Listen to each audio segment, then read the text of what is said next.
사랑하는 영락교회 지체들에게 주 안에서 평화 인사를 전합니다. 오늘은 2023년 1월 6일 금요일입니다. 오늘의 묵상 본문은 신명기 14장 1절로 21절까지의 말씀입니다.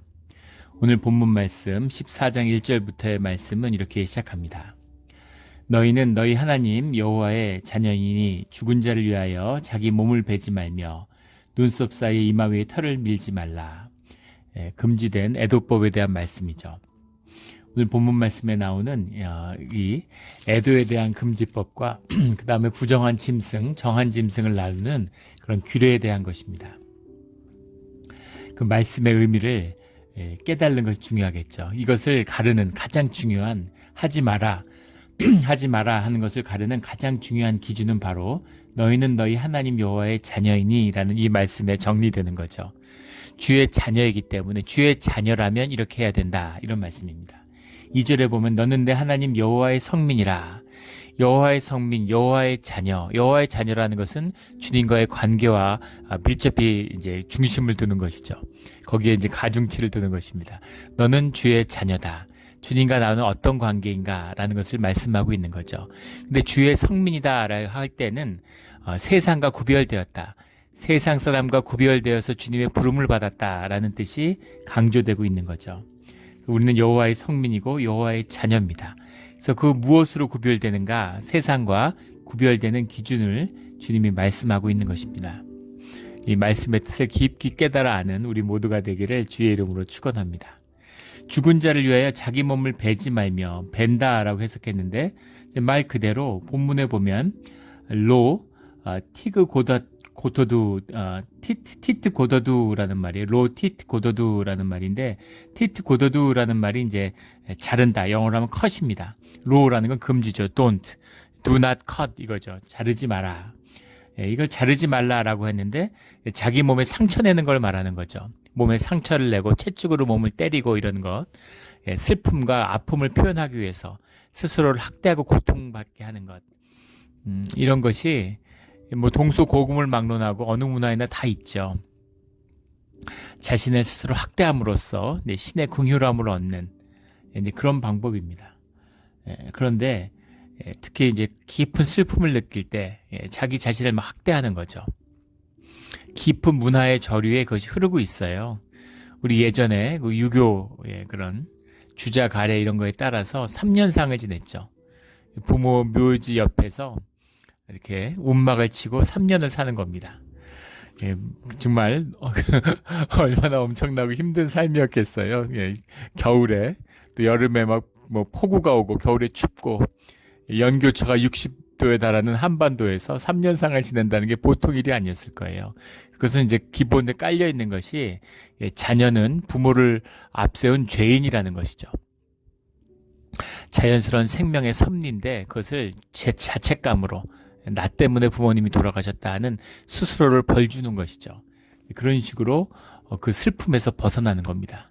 사실 심리학적으로 보면 굉장히 나쁜 방법이죠. 충분히 울고 애곡하고 슬퍼해야 되는데 슬픔을 슬픔으로 받아들이는 것이 아니라 어떤 죄의식이나 분노나 이런 정죄감이나 이런 것으로 이제 슬픔을 누르는 거예요.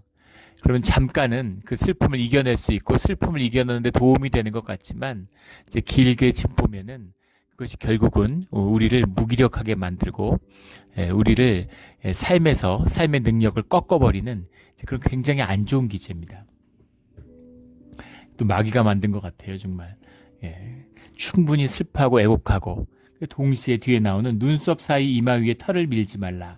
이마 위에 털을 밀지 말라 이렇게 되어 있는데 원문을 보면 월로 타시무 가라아흐라는 말입니다. 가라아흐라고 하는 건 이제 대머리예요. 볼드니스 영어로 하면 대머리로 만들지 마라. 타시무라는 게 이제 쉐이브죠. 밀다 이런 말이고 워가 이제 엔드고 로가 두 나시니까 영어로 하면 널 정도, 널 쉐이브 이런 정도 되겠죠. 그리고 또 밀지 마라. 다 앞에 너희는 하나님의 자녀이니 죽은 자를 위하여 베지 말며 죽은 자를 위해 밀지 말라 이렇게 되는 겁니다. 대머리를 밀지 말라. 머리를 빡빡 민다는 것이죠. 이 유대인들은 머리를 이렇게 기르죠. 머리를 밀지 않습니다. 머리를 길러요. 그런데 로마인들이나 애굽 사람들은 이제 머리를 밀죠. 머리를 밀기도 수염을 밀고, 수염은 당연히 미는 것이고, 애굽 사람들은 머리도 밀었습니다. 근데 그런 걸 밀지 않는 것이 유대인들인데, 그 슬픔, 뭐 부모를 잃은, 가족을 잃은 그 깊은 슬픔을 표현하기 위해서 애도하는 뜻으로 이제 머리를 밀었는데, 그렇게 죽은 자를 위해서 머리를 밀지 말라라는 것이죠. 이 뜻은 무엇일까요? 너희의 아버지, 너희가 여호와의 자녀다라는 거죠. 부모를 잃은 것 때문에 의지처를 잃고 삶의 근본을 잃은 것으로 여기면 안 된다라는 겁니다. 너희 아버지가 살아계신데, 살아계신 하나님이 너희 아버지신데, 아버지가 살아있는데 이웃집, 옆집 아저씨, 친구 아버지가 죽었다고 머리를 밀고 이제 이러면 안 되겠, 이런 사람은 없겠죠. 그런 것처럼 너희의 진짜 아버지가 누구냐, 너희 아버지가 누구냐, 그런 이야기죠. 예전에 들었던 어떤 간증인데, 한 목사님 간증이에요. 목사님이 시골에서 자랐는데, 이제 편모스라에서 자란 거죠. 시골에서 편모스라에 자라니까 동네 온갖 뒷담화, 그런 이야기들이 끊임없이 도는 겁니다. 음해를 하는 거죠. 그래서 아버지가 누굴까? 뭐 누구 아들일 것이다, 누구 아들일 것이다, 이런. 근데 그런 게 이제 사춘기 지나고 그러면서 굉장히 힘들었다는 거예요. 그랬겠죠. 근데 이제 그 동네에 교회가 있었는데, 교회 예배당에 가면 그렇게 마음이 편하고 좋았대요. 그래서 교회 가서 앉아 있고, 아무도 사람들이 주중에 안 오니까 교회 가서 이렇게 앉아 있으면 좋고 하나님께 기도하고 이랬는데, 예배를 드리러 가면 사람들이 싫으니까 예배 드린 다음에 그 목사님이 축도할 때 이제 잽싸게 교회에서 먼저 나가는 거죠. 사람들을 안 만나려고. 근데 하루는 나가려고 그러다가 앞에 누가 막아서 가지고 가다가 당황해서 이렇게 보니까 목사님이 이 청년보다 더 빨리 나와가지고 문 앞을 막아 쓴 거죠. 그러더니 첫 마디가 네 아버지가 누구냐 이렇게 물어보더래요. 네 아버지가 누구냐? 네 아버지가 누구니? 이렇게 물어보더라는 거예요. 네 아버지가 누구니? 하는 이 청년한테는 이게 제일 힘든 말이죠. 참기 어려운 아킬레스건 같은 거죠. 네 아버지가 누구냐 말만 들어도 몸이 얼어붙는 것 같은데, 목사님이 눈을 부릅뜨고 쳐다보면서 네 아버지는 하나님이야 이렇게 이야기하더라는 거죠.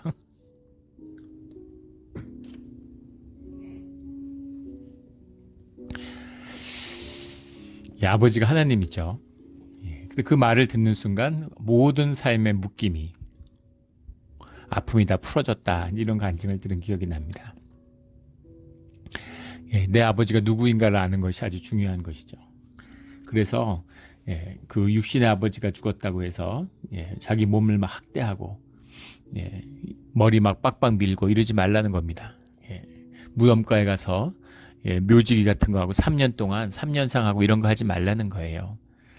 삶을, 자신의 삶 가운데 주님이 원하시는 삶의 길을 걸어가야 된다라는 것이죠. 깊은 뜻을 깨달아 삶으로 살아가는 우리 모두가 되기를 주의 이름으로 축원합니다. 2절에 앞서 나눈 것처럼 하나님의 성민이라, 주님과의 구별하는 법, 세상 사람들과 구별되는 법으로서 정한 짐승과 부정한 짐승에 관한 율례가 3절부터 21절 오늘의 본문 말씀 가운데 나오고 있습니다. 이 말씀은 레위기 11장에 나오는 말씀과 이제 이렇게 다 있는 것이죠. 그런데 3절에 보면 너는 가증한 것은 무엇이든지 먹지 말라. 가증한 것이라는 말이 이제 토에바라는 말인데, 토에바라는 말이 이제 타부라는 말에서 왔어요. 근데 그것이 이제 혐오하다라는 말입니다. 영어 번역에 보면 이제 detestable 이렇게 번역을 했는데 혐오하다는 뜻이죠. 그러면 도대체 무엇이 혐오하는 것이고 무엇이 혐오하지 않는 기준이 무엇이냐? 그 기준은 오직 주님입니다. 주님이 가증한 것이다 라고 얘기하면 가증한 거예요. 왜 그렇게 하셨을까? 우리가 이런 추측 저런 추측을 많이 해보지만 정확한 뜻을 다 헤아려 알 수가 없습니다. 우리 주님 만나면 천국 가면 알 수 있겠죠. 근데 그 뜻은 알지 못해요. 근데 중요한 것은 그것으로 인해서 우리가 세상과 구별된다라는 뜻이 들어있는 거죠. 그런데 부정한 짐승을 이렇게 구역에서 엄격하게 나누었는데, 신약에 가면 주님이 베드로에게 환상을 통해서 부정한 음식을 먹어라 이렇게 말씀하시죠. 그럼 그 뜻은 도대체 뭔가? 도대체 이 부정한 음식의 참된 뜻이 무언가라는 것이죠. 그래서 우리가 알 수 있는 것은 함부로 말할 수는 없지만 이것이 방편이라고 그러죠. 불교에서는 우리의 배움을 위해서 쓰는 방편과 같은 뜻이 있다라는 겁니다. 그 깊은 의미에는 짐작컨대 하나는 외적 의식법이라고 하는 것, 의식법이라고 하는 정결의식법, 외적인 정결의식이라는 것이 우리를 내적 신앙의 길로 인도하는 그런 뜻이 들어있다는 거죠. 예전에 한 목사님이 그런 걸 말씀하세요. 집이 아주 가난하고 또 어릴 때 말썽도 많이 피고 뭐 담배도 피고 뭐 가출도 하고 굉장히 불우한 시절을 보냈는데 여러 가지 이제 뭐 조건과 환경 이런 게 이제 마음에 들지 않았던 것이죠. 그런데 어머니가 정말 눈물로, 어머니가 권사님이었는데 아무것도 원하지 않고 뭘 해도 좋은데 근데 꼭 하나만, 네가 내 아들이고 날 널 어머니라고 기억한다면 한 가지만 약속하고 지켜달라고. 그게 뭐였냐면은 하루에 성경을 3장씩 우리가 하고 있는 것이죠. 교회에서 통독을 하는 거죠. 하루에 3장씩, 1년에 한 번씩 읽는 겁니다. 무슨 일이 있어도 하루에 3장씩 성경을 읽으라고. 성경 3장을 읽었느냐고, 읽었다 그러면 이제 용돈도 주고 이제 이런 식으로 하셨다는 거죠. 용돈을 받아야 되니까 하루에 3장씩 읽었다는 거예요. 어떨 땐 읽지 않고 읽었다고 거짓말 친 적도 물론 있었겠죠. 그런데 지나고 나니까 뭐 이분이 이제 미국에 유학을 하고 박사학위도 받고 뭐 이렇게 여러 가지 삶에서 많은 은혜들을 경험했다는 겁니다. 그런데 그 은혜, 나 같은 사람을, 내가 좀 못난 일을 어떻게 주님이 이렇게 인도하시고 좋은 걸 경험케 하시고 이렇게 축복하셨을까? 근데 그것을 통해서 한 가지를 들으려면 어머니의 은혜로, 어머니 덕으로 성경을 그래도 평생에 쉬지 않고 매일 3장씩 읽었기 때문인 것 같다. 이렇게 말씀하시는 걸 들은 기억이 납니다. 성경을 하루 3장씩만 읽으면 복이 임하고 형통의 길이 열리나요? 예, 3장씩을 읽으라고 하신 그 뜻 가운데 처음에 뭐 모르고 읽었을 수도 있고 대충 떼었을 수도 있고 뭐 녹음해서 들었을 수도 있고 뭐 어떻게 했을 수도 있겠죠. 그러나 그것을 읽고 있는 과정 가운데 계속 말씀을 접하다가 주님을 만나게 된 것이죠. 말씀으로 사는 법을 알게 된 것이죠. 그런 것처럼 방편이라는 겁니다. 처음에는 용돈을 위해서 했던, 뭐 이걸 위해서 했건 저것을 위해서 했던, 어쨌든 그것을 하게 됨으로써 더 깊은 뜻을 만나게 되는 그런 의미가 있다. 외적 정결의식을 지킴으로써 내적인 신앙으로 유도하려는 그런 뜻이 들어있다는 것이죠. 두 번째는 이런 구별을 통해서 죄에 대한 자각을 하게 된다는 겁니다.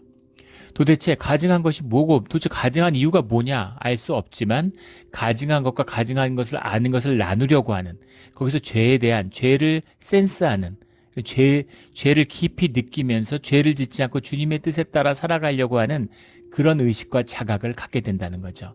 그것이 우리를 성결로 인도해 준다는 겁니다. 당연한 것이죠. 우리가 깨끗하고 정결한 백성이 돼야 주님이 우리와 함께 하실 수 있는 거죠. 물론 우리가 정결해서 우리를 찾아오신 것은 아닙니다. 우리가 정결하다고 우리와 머무시는 것도 아니죠. 그러나 우리가 주님을 쫓아서 주님과 함께하기 위한 그 정결함을 가지려고 하는, 정결하게 하는 마음을 주님이 받으신다는 겁니다. 그런데 이러한 정결의식이 우리를 성결로, 죄에 대한 자각으로 이끌어준다라는 것이죠.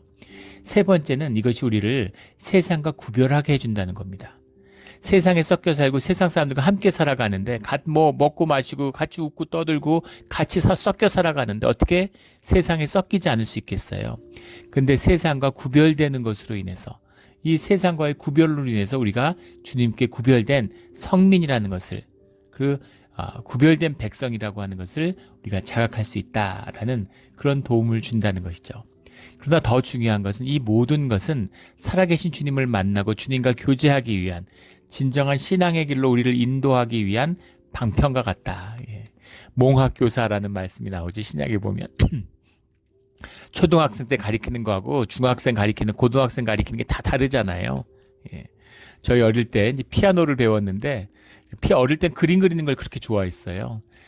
그런데 그 피아노 선생님이 그림책을 가져가지고 그 바이엘 이런 걸 배우면 여기서 여기까지 연습을 해갖고 잘하면 그림을 1장 그릴 수 있게 해주고 2장 그릴 수 있게 가져와서 그걸 주면, 그걸 신나서 쉬는 시간에 그걸 크레파스 같은 걸 막 색칠하는 걸 왜 그렇게 좋아했는지 그때는 그게 좋았던 거죠.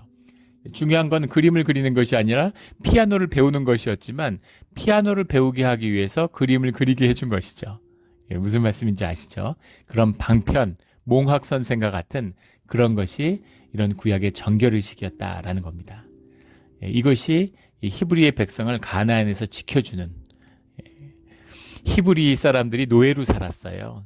세상을 흉내내고 세상의 종노릇하고 실제 종으로 살았습니다. 노예로 살았어요. 그러니 가나안 땅에 가서 가나안 땅의 노예가 되는 건 얼마나 쉬운 일이겠습니까? 익숙한 일이고 노예로 살아가는 길이. 그런데 노예로 살아가면 안 된다는 것이죠. 주님의 종으로 살아라. 너희가 주님의 노예가 돼야 된다라는 거죠. 세상의 노예, 사람의 노예짓 하지 마. 이런 것이죠. 이게 참된 뜻입니다. 그러면 주님의 종 삼기 위해서 불러내신 것이냐? 주님의 자녀라고 말씀하시잖아요. 주의 종이고 주의 백성이고, 그리고 주의 친구고 주의 자녀고, 나중에는 어린 양의 신부가 되는 것이죠. 자라가는 것입니다. 신앙이 자라가는 거죠. 생명이 이르니까. 그런 과정을 말씀하고 있는 것이다 라는 거죠. 4절에 보면 너희가 먹을 만한 짐승은 이러하니 곧 소와 양과 염소와, 소와 양과 염소는 대표적인 가축이고 주님께 드리는 그런 것이죠. 근데 뒤에 나오는 뭐 사슴, 노루, 뭐 산염소, 사냥 이런 것들도 다 먹을 수 있다는 겁니다. 6절에 보면 짐승 중에 굽이 갈라져 쪽발도 되고 새김질도 하는 모든 것은 너희가 먹을 것이라. 쪽발이 된다는 건 이제 굽동물, 굽이 갈라져서 완전히 두 개, 발이 두 개인 것처럼 그렇게 갈라지는, 이제 그것도 되고 새김질도 한다. 새김질을 한다는 얘기는 기본적으로 초식동물이다라는 걸 알 수 있죠. 초식동물을 하니까 그걸 이제 배에 넣었다가 끌어내서 계속 씹는 거잖아요. 그 두 가지를 다 하고 하는 동물, 그것을 먹어도 된다라는 겁니다. 근데 먹지 못할 것이 있다라고 이제 말씀을 시작하는 겁니다. 8절에 가면 돼지는 굽은 갈라졌으나 새김질을 못하므로, 돼지는 잡식성이죠. 굽은 갈라졌으나 새김질을 못하기 때문에 너희에게 부정하니 너희는 이런 고기를 먹지 말며 그 사체도 만지지 말 것이니라. 돼지는 먹지 않을 뿐만 아니라 사체에 손도 대지 못하게 한다라는 겁니다. 대부분 사체는 다 손을 대지 못하게 하죠. 왜냐하면 피를 머금고 있기 때문에 그 부정하다라고 보는 것입니다.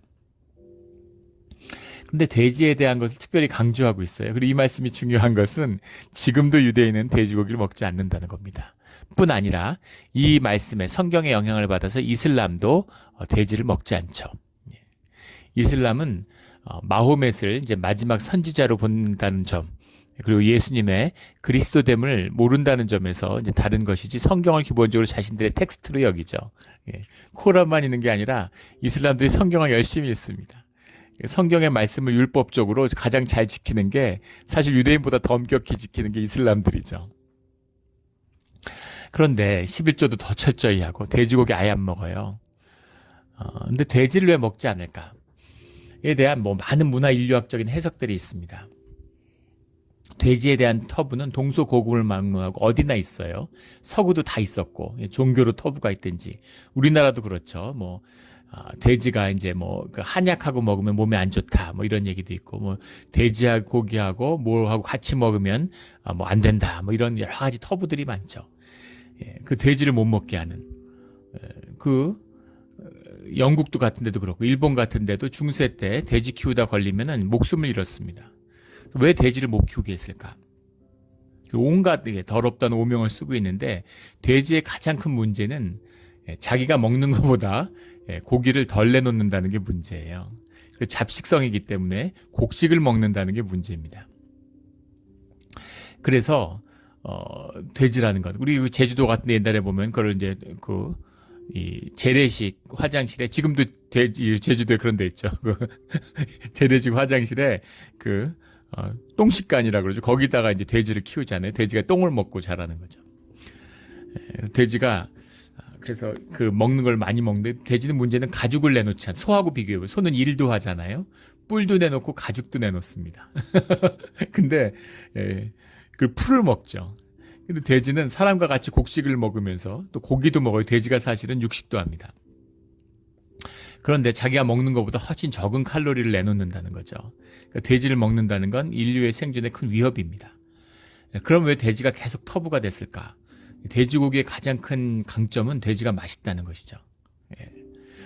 돼지가 맛있다. 하도 그 돼지에 대한 터부가 많아서 한국 같은 경우는 그 소고기가 돼지고기가 더 비싸지만 대부분의 나라에서는 돼지고기가 더 비쌉니다. 그게 사실은 맞죠. 근데 돼지가 이렇게 풀려나서 우리가 대량으로 돼지를 먹을 수 있게 된 건 사실 20세기 들어서라는 거예요. 19세기 말에 오데오 지역, 이 신대륙의 오데오 지역이 개척되면서 오데오 지역에 옥수수 농사를 짓는 거죠. 근데 그게 상상할 수 없는 풍년인 겁니다. 식량이 남아돌아요. 식량이 너무 남아들고 보관할 수도 없으니까 식량이 막 썩어나니까 그 식량을 감당하기 위해서 대규모 돼지를 키우는 거죠. 미국에서 돼지 농장들이 대부분 아이오와 이런 데 집중되어 있습니다. 아이오와 북쪽에 가면 한 농장이 수십 마리, 막 수백 마리씩 키우는 어마어마한 돼지 농장들이 나오죠. 그것들이 다 곡식을 먹어요. 예, 옥수수 밀을 먹고 자랍니다. 그래서 그 미국의 그 오데오 지방이 개척되면서부터 그 콘벨트가 열리면서부터 돼지고기를 인류가 이렇게 마음 놓고 먹게 되는, 우리가 삼겹살 같은 걸 시커 먹게 되는 그 시대가 열린 것이죠. 그 전에는 돼지고기라고 하는 것을 어떻게든 먹지 말아야 하는 그런 터부의 대상이었다라는 겁니다. 근데 그런 실리를 위해서 만들어진 것이냐? 그럴 건 아니라는 것이죠. 이 뜻은 반드시 더 분명히 주님 안에서의 구별의 뜻으로 되어 있다라는 겁니다. 근데 음식 터부라는 것은 어디나 있는데 그 이상의 것이 있다라는 거죠. 터부 그 자체가 문제가 되는 것이 아니다라는 겁니다. 물에 있는 것들도 지느러미와 비들이 있는 모든 것을 먹을 수 있다라는 거죠. 예, 그렇다면 철갑상어나 무슨 장어구이나 새우 이런 건 이제 먹을 수 없는 것이죠. 이 규례대로라면. 11절에 정한 새는 너희 모두가 먹으려니, 정한 새가 무엇인가에 대한 건 나오지 않지만 먹지 못하는 것에 대해서 나옵니다. 독수리, 솔개, 물수리, 매, 까마귀 이런 것들을 보면 시체를 먹는 이런 것들은 먹지 못하게 돼 있죠. 부정한 음식이다라는 그런 특징들이 있고, 대부분 군집을 하지 않고 홀로 사는, 이렇게 뭐라 그럴까요? 혼자 살아가는 외딴 곳에 이런 새들이다라는 특징을 알 수 있습니다. 영적인 의미도 있겠죠. 오늘 본문에 보면 여기 보면 17절에 16절에 올빼미와 부엉이와 흰 올빼미와 17절에 당아와 오름과 노자와, 다 우리가 흔히 쓰지 않는, 듣지 못하는 단어들이 들어있어요. 당아라고 하는 것은 이제 베아카트 이런 말인데 펠리칸이라고 그러죠. 펠리칸. 우리 몬트레이 보면 바닷가에 펠리칸들 많이 날아다니죠. 이렇게 부리가 밑으로 널쭉하게 이렇게 늘어져 있는 펠리칸이 베아카트라고 그래요. 이걸 당하라고 해석했는데 이것이 천주시대의 영향을 받아서 요즘은 쓰지 않는 굉장히 옛날 오래된 어려운 한자어들을 쓰고 있습니다. 당하라고 하는 것이 이제 앞에 당자가 연못 당자죠. 흑토자에다 당자를 쓴 연못 당자에다가 아는 나자에다 세조자를 붙인 새아자입니다. 연못새죠. 펠리칸이 물가에 사니까 당하라는 이름을 붙였겠죠. 당하와 오릉과, 오릉이라고 하는 건, 오릉은 사실은 원래 어원은 어흥입니다.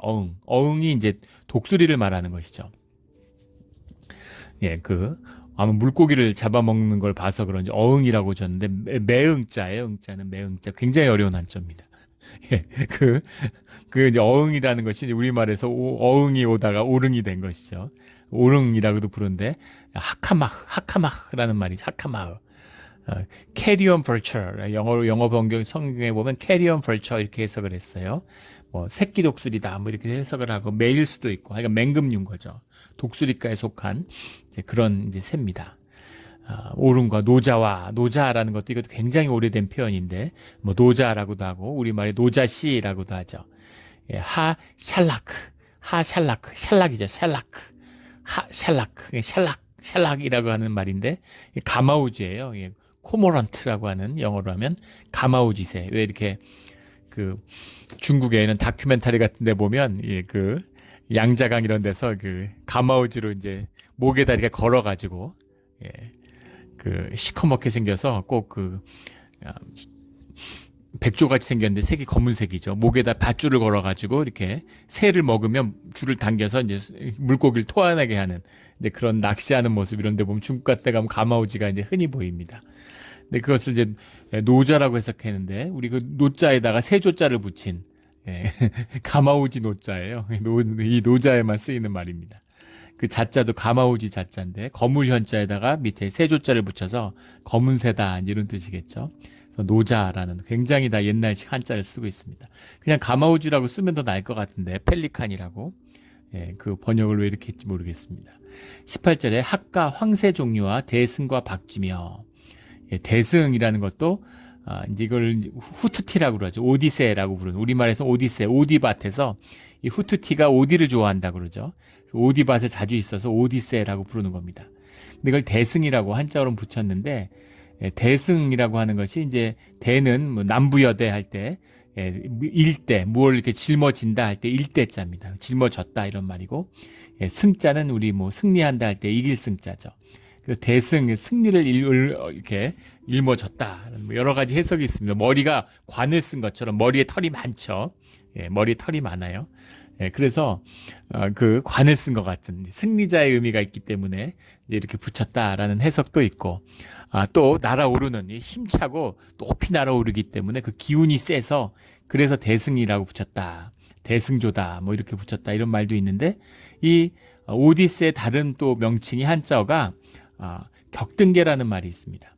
격등계라는 게 이게 격차가 난다 할 때 그 일격자하고 오를 등에다가 닭계자를 붙인 거죠. 그래서 격등계라고 하는 게 라는 말로 붙일 때 이것이 이제 그 높이 오르는 갑자기 뛰어오르는 아마 그 기세가 뛰어나기 때문에 오디밭에 있으니까 아마 사람들이 오디밭에 들어가면 화다닥 하고 일어나니까 그런 걸 보고 붙이지 않았을까 이런 짐작이 되는데 대승이라는 건 이 후투티 오디세를 말하는 거죠. 그것도 먹으면 안 된다 이렇게 말씀하고 있어요.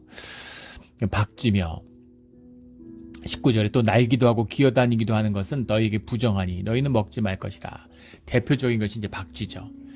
이 율법만 잘 지켰어도 우리 코비드 19 같은 건 없었을 텐데 사실 야생의 것을 먹는다는 건 굉장히 위험한 것이죠. 야생에 우리가 알 수 없는 우리가 야생에서 떨어져 나왔어요. 그래서 우리가 자연의 일부지만 자연과 구별되어 있습니다. 야생에 수많은 바이러스가 있는데 거기에 대한 내성을 인간이 갖추지 못하고 있죠. 가축은 괜찮아요. 가축은 인간하고 오래 살았으니까 수만 년을. 그런데 박쥐 같은 건 그 중에서도 동굴 안에 살잖아요. 수많은 바이러스의 보고죠. 근데 박쥐를 가져다가 잡아먹고 박쥐뿐 아니죠. 뭐 모든 바이러스들은 다 인간이 야생동물을 잡아먹기 때문에 생기는 것이죠. 근데 그 중국 같은 데 가보면 중국의 그 아파트 같은 경우 첨단 아파트 30층짜리 아파트인데 베란다에다가 오리 키우고 막 돼지 키우고 이러죠. 근데 그런 것이 이제 모든 바이러스의 원인이 된다는 겁니다. 세계 바이러스의 모든 거의 대부분이 다 중국에서 나오죠. 그래서 이제 코비드가 중국에서 나왔다는 건 자연스러운 아주 합리적인 추측인데 워낙 예민한 거니까 뭐 중국이 워낙 강하게 반발을 하니까 아무도 얘기하지 않지만 세상에 꼭 코비드 아니더라도 모든 바이러스는 다 중국에서 나옵니다. 그게 동물들을 야생동물을 먹기 때문이기도 하고 야생동물을 집에서 키워서 그런 거예요. 요즘 한국에서도 보면 무슨 이런 다큐 같은 데 보면 집 안에다 매 같은 거 키우고 독수리 같은 거 베란다에 키우고 이런 사람들이 있습니다. 굉장히 위험한 짓이죠. 구별돼야 되는 참된 뜻. 주님이 바이러스에서 우리를 지켜주기 위해서 하신 것인지는 알 수 없지만 더 깊은 뜻이 있으시겠죠. 하지만 분명한 것은 사람의 자리든 동물의 자리든 구별된 자리가 있어야 된다라는 것은 분명한 것 같습니다. 21절에 너희는 너희 하나님 여호와의 성민이라 스스로 죽은 모든 것을 먹지 말 것이라. 이것은 이제 피에 관한 규례와 통하는 것이죠. 12장에 나왔던. 그래서 시체를 건드리면 안 되고 죽어 있는 것을 먹으면 안 되는 거죠. 잡아서 먹는 것이지 죽어 있는 것을 먹어서는 안 된다는 겁니다. 근데 단순히 위생적인 것을 이야기하는 것이 아니라는 것이 분명한 것은 그것을 성중에 거류하는 객에게 주어 먹게 하거나 이방인에게 파는 것은 가아니라. 그러니까 구별의 뜻이 본질이지 무슨 위생이나 정결이라는 것이 육체적인 그런 의미는 아니라는 것을 알 수 있는 거죠. 그리고 또 하나는 너는 염소 새끼를 그 어미의 젖에 삶지 말지니라 하는 이 말씀이 있습니다. 다른 먹어야 될 것과 먹지 말아야 할 음식을 구별했는데 먹어도 되는 염소 중에서 그 새끼를 어미의 젖에 삶지 마라. 진짜 잔인하죠. 근데 이게 또 뭐 최고의 음식이라고 그래요. 그 스페인 음식에도 그런 게 있잖아요. 그 돼지고기를 그 스페인의 영향을 받아서 필리핀에 가도 그런 음식인데 돼지 새끼를 이렇게 삶는 거죠. 그러면은 이제 고기가 안 그래도 새끼인데 연한데 얼마나 연하겠어요. 그러니까 맛있겠죠. 먹어본 적은 없지만 그런데 염소 새끼를 삶으니까 맛있을 텐데 문제는 어미의 젖에 삶는다는 거예요. 젖이 생명의 근원인데 그 어미의 젖을 먹고 자라는 새끼를 젖에 삶는다는 게 너무 잔혹하고 너무 이제 이건 정말 사람이 할 짓이 아닌 것이죠. 더해서 이 문제는 뭐냐면 이런 짓을 우상숭배 때 했다는 겁니다.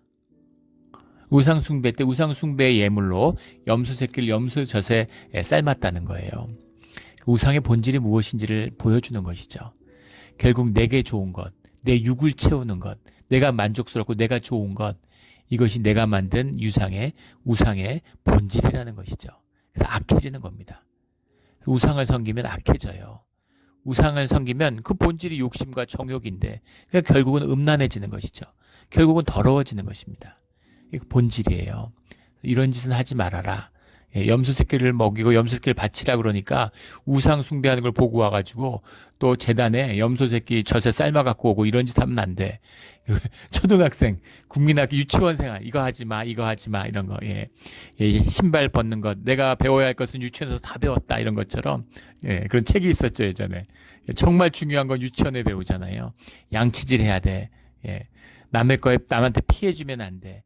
신발을 벗어놓으면 양말을 벗으면 돌돌 말아놓으면 안 돼. 이런 가장 해야 될 기본적인 것. 그런 것들을 일찍 자야 돼. 이빨 닦고 자야 돼. 밥 먹으면 이빨 닦아야 돼. 이런 이야기들. 밥 먹고 누우면 안 돼. 이런 모든 것들을 일일이 주님이 가르쳐 주시는 것. 이것이 율례의 참된 뜻이다. 하지만 결코 가볍지 않은 깊은 주님이 우리와 함께하고자 하시는 그런 뜻이 들어있는 것이다 라는 겁니다. 이 말씀을 깊이 새겨서 주님을 만나고 우리가 늘 죄를 자각하고 스스로 성결하여지는 자원하는 심령의 자녀들이 되기를 예수 그리스도 이름으로 축원합니다. 아멘. 기도드리겠습니다. 하나님 아버지 감사합니다. 주님을 믿고 주님을 신뢰하기에 주님이 하시는 말씀을 가슴에 새기고 따릅니다.